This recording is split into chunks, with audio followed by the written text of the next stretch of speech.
I must confess, I have become the thing I hate the most, a hater. As a hip-hop head, there is nothing more despicable than a hater. There are hundreds of songs defaming them, and I pride myself on not being one, but alas, my facade is cracking. It's all a lie. I hate. It's complicated, like the relationship I have with myself is complicated. I often say, my self-loathing knows no bounds, and it's true. I've heard I can come off as arrogant or narcissistic sometimes, mostly by people I've loved. I hate that it might be true, but if that's your experience of me, who am I to say you're wrong? There's plenty to hate about me. I'm late, I procrastinate, I take on more than I can handle, react poorly when I feel wrong. I've done wrong too. For instance, one time in high school, a kid asked me for a ride home, and I agreed until he tried to sell us, his new friends, CDs. But I sold CDs. So you gotta walk, bruh. I didn't care how many hoods he had to walk through and how scared he felt every day walking home, nor how happy he was to not have to take that walk and maybe find new friends and clientele. I hate myself for that. It's a regret that haunts me. I hope he made it home. Speaking of home, I hate that when I was a child, perhaps a teen, but definitely a child, a loved one, someone I love, put a .357 Magnum to my head because he thought another loved one, someone I loved, belonged to a different gang. Not even a fact, just suspected. He hated so much that he put a gun to my young skull, and when I looked into his eyes, I knew his hate came from pain. I mean, it all comes from somewhere. And knowing that, I try to see the whole picture, but I hate that I have to be so understanding and accepting of the fault in myself and others. I mean, why do I need to hear you? Why do I have to consider the other side? Why empathy?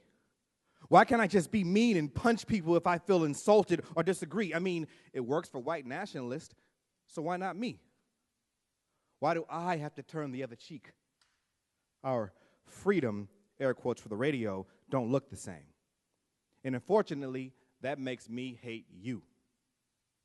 And I don't even know you. The lines on my forehead come from the angry black man scowl, apparently still present when I smile, that I've been trying to hold down so you don't feel threatened when I glance at you from across the room. Is it considered a hate crime when you call police on black people for no reason? It should be. So now I hate you, me, we, us. But why? Is it in my DNA?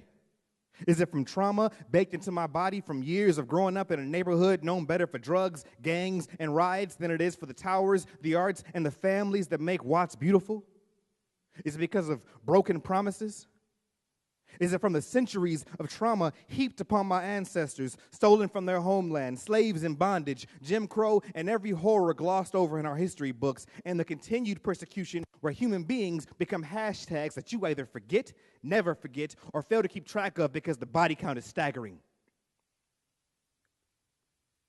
I was watching the news with my loved ones the other day, and in 4 minutes, they talked about school shootings, a local stabbing, children being tortured by their parents, arson, and maybe 3 more topics I blocked out for my personal self-care. So while I continue to wrestle with the sources of my own hate, I look to Dr. Martin Luther King Jr., who said, "I have decided to stick with love. Hate is too great a burden to bear." He also said, "Hate cannot drive out hate. Only love can do that." I hate that I had to bring up so many horrible things in my few minutes. So, love. Please love.